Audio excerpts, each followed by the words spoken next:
آج کل بڑی تیزی کے ساتھ ایک جملہ پڑھا جاتا ہے، اصلاحاً میں عرض کر دیتا ہوں، جناب وہ شعر یوں پڑھتے ہیں کہ غرور ہوروں کا توڑ ڈالا، لگا پہ ماتھے پہ تل خدا نے. ایسے ہی ہے نا جی، غرور ہوروں کا توڑ ڈالا، لگا کے ماتھے پہ تل خدا نے.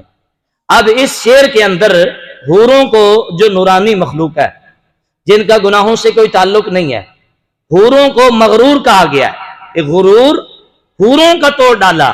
اب آپ بتائیں غرور کرنے والے میں عیب ہے کہ نہیں؟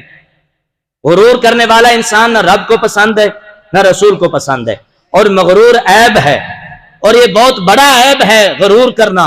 اور اللہ فرماتا ہے جو مجھ سے، یہ میری چادر ہے میری کبریائی تکبر، جو مجھ سے چھیننا چاہتا ہے میں اونھے منہ اس کو گرا دیتا ہوں. میرے اللہ کو بھی پسند نہیں ہے، اس کے رسول کو بھی پسند نہیں ہے. اگر مجھے کوئی کہہ دے مولوی تو بڑا غرور والا ہے تو میں لے کے تھلے ہو تو کیویں آکھے مینوں.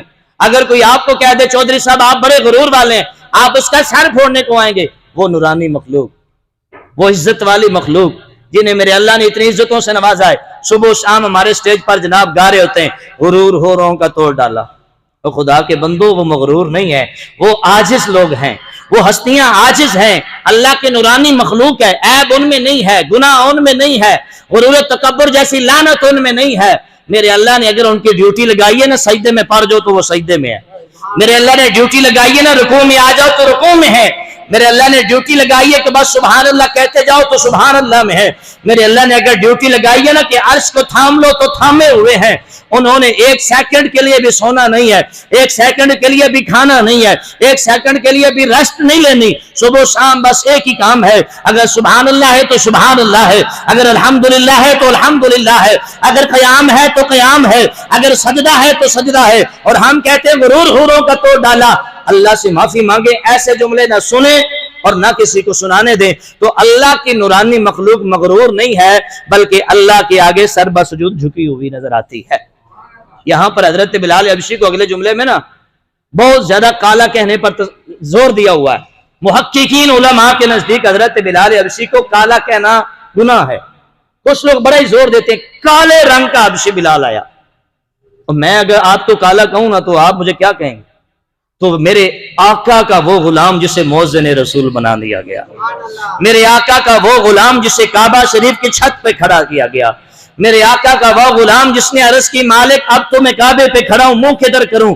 تو میرے آقا نے فرمایا تیرے سامنے کعبے کا کعبہ ادھر چہرہ کر لو. اور جس نے مصطفیٰ کو دیکھ کر ادانے پڑی، بار بار اپنی محفلوں میں کیوں کہتے ہو کالے رنگ کا آیا غلام آیا؟ نہیں نہیں، ہمارے علماء نے اس کو توہین پر مبنی کیا ہے.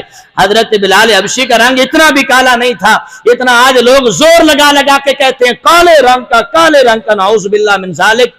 میرے اللہ نے حضرت بلال حبشی کو بڑا ہی حسن و جمال عطا فرمایا تھا.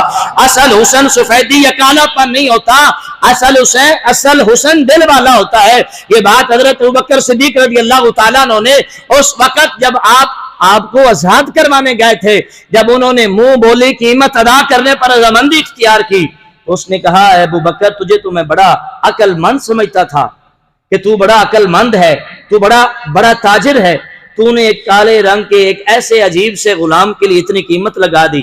آپ نے فرمایا دھیان کر، تجھے یہ ایسا نظر آتا ہے، میری نگاہ سے دیکھ یہ وہ بلال ہے جسے آمنہ کے لال نے قبول فرما لیا.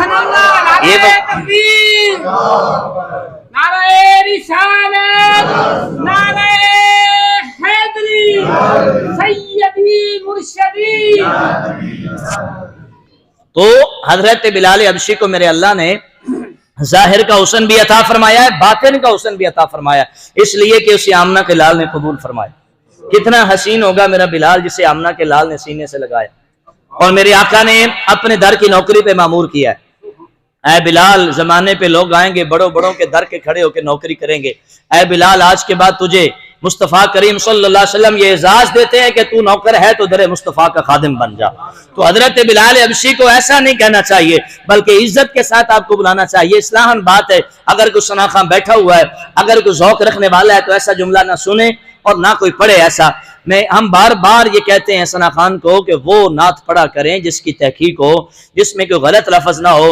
آج کل تو سننے والے کہتے ہیں نہ ادا ضروری ہے نہ قضا ضروری ہے، بس مدینے والے سے وفا ضروری ہے. کفریہ کلمہ ہے.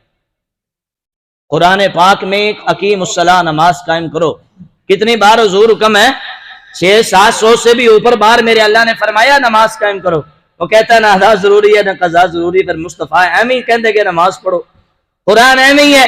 لیکن یہ وہ بات ہے کہ ہم تحقیق نہیں کرتے، بس سنتے جاتے ہیں، جھومتے جاتے ہیں، لیکن تحقیق کر کے پڑھو، تحقیق کر کے سنو، تاکہ اللہ بھی راضی ہو جائے اور اس کا رسول بھی راضی ہو جائے۔